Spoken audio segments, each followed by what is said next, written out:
Howdy, have snuck off for this one. The family is still in front of the television, about to eat an ice cream each. Bloody hell, Tooth and Claw is good. For some reason, it was not a forgotten episode, but there was something that hadn't resonated across the years with me for the same way that School Reunion had. New Earth.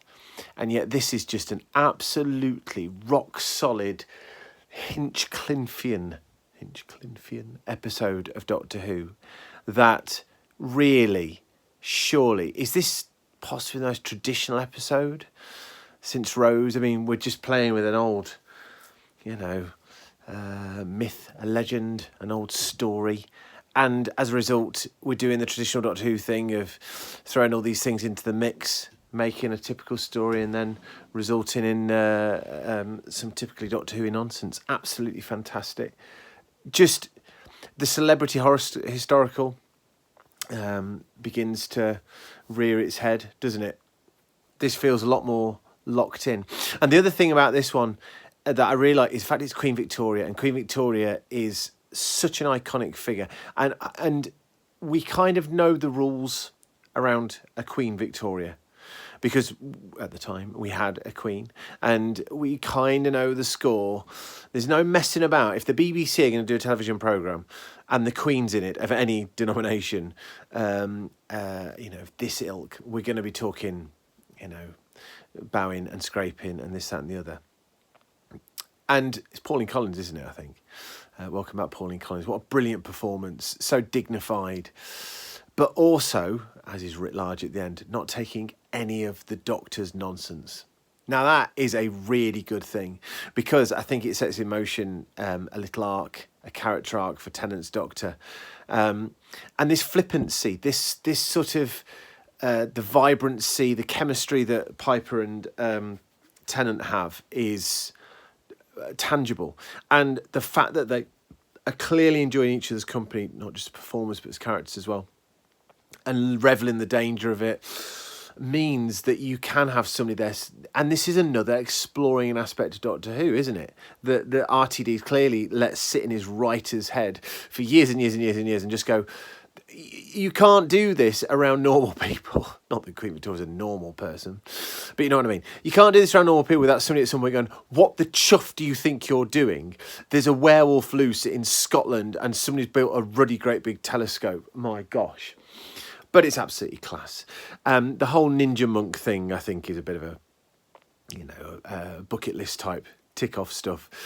But it's just that essential werewolf and the Doctor in Scotland. It's just perfect. It's just perfect.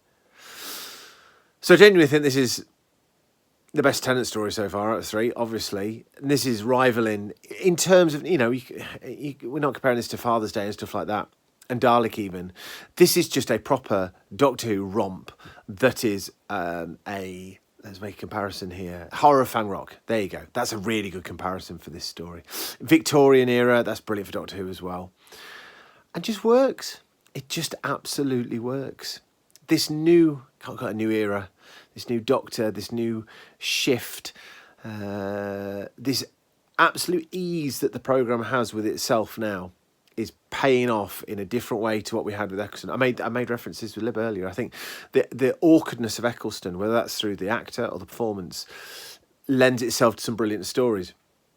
But the free-flowing nature of the Doctor and the companion here lends itself to this absolutely beautifully. Fabulous episode of Doctor Who. Fabulous. If you later.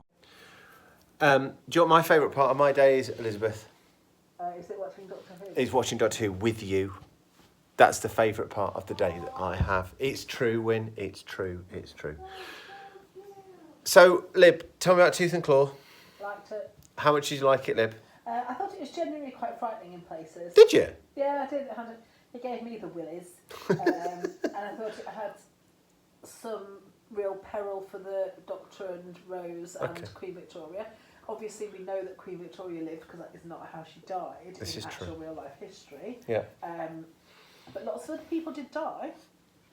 Yeah, I forgot that Sir Robert died at the end, and that was bleak. Yeah, and the soldier protecting Elizabeth. Yeah, all these people that think there's some something dignified about the way they've gone. But, Yeah. Okay, what else? Yeah, there's that sort of Victorian, and this is one of the things that's interesting about it is that it contrasts that sort of Victorian stiff upper lip myth probably with the vicariousness of the Doctor and Rose, and their relationship now has gone to a level of like, hey Japes, let's go do stuff. Well, I think Doctor Who generally, I can't think of a specific example, but I think in the past or in the future, wibbly wobbly time away, at some point the Doctor's made a point of being like, there is no point dying for, on a principle sort of thing, and yet then we've got all these people that are just like, I will stand in the way of this creature. It doesn't feel very doctorish to let it happen, which means you really feel that the peril is ramped up, like he really doesn't know what to do.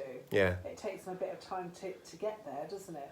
And like when he's in the room trying to work out why the thingy wouldn't come into the room, the whole time I was holding my breath thinking, oh, it's good. Is it coming at any point? And that camera shot where you'd got, if I may indicate with the dog, where you've got the Doctor there and he leans in and then there's a wolf there like that. Oh, nice. It was a beautiful recreation. I think it's a fabulous. And what do you think about this? Is, I think, in the same way that the first Doctor is really Patrick Troughton, in so much as Patrick Troughton plays the first character called Doctor Who can regenerate, so that it's got this. What I mean by that is that William Hartnell plays a character called the Doctor, but Patrick Troughton's the first time oh my gosh, this is how cool this dude is. The first Doctor Who has been someone else. Yeah, this is the first celebrity historical, I think, because the Charles Dickens one was just a convenient sort of, here we go, series 3. So I think the celebrity historical is a brilliant aspect of Doctor Who. Wait, hang on. That's not the first celebrity historical. What's the first celebrity historical then? I'm just trying to think back. Haven't we had like in the Romans? Did you not meet anyone? Oh, Nero. Yeah, that's years ago. We don't count that. Anyway, what I'm trying to say is, You're just wrong. he's only well, all right. I've only been a Doctor Who fan forever. But anyway, I think the celebrity historical, and it does get a bit overused, always about second or third one. I think it's a really solid contribution to Doctor Who because I think it actually fulfills that sort of educationally type remit and stuff like that. But I love the fact that it's Queen Victoria because the Doctor's automatically got a sort of deference to her that he wouldn't have to other characters, like Robert Stevenson, who the Doctor's also met in a celebrity historical type styling. Would you agree? You're not going with this one?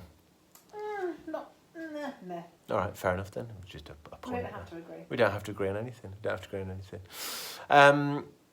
Yeah, absolutely love Tooth and Claw. I've forgotten how much I love Tooth and Claw. I think it's a beautiful story. I like the comedic bits in it as well. Which bits do you mean? Well, like the accents, the bit at the beginning. when she did, okay, the news she says. Yeah, don't do that. Don't do that.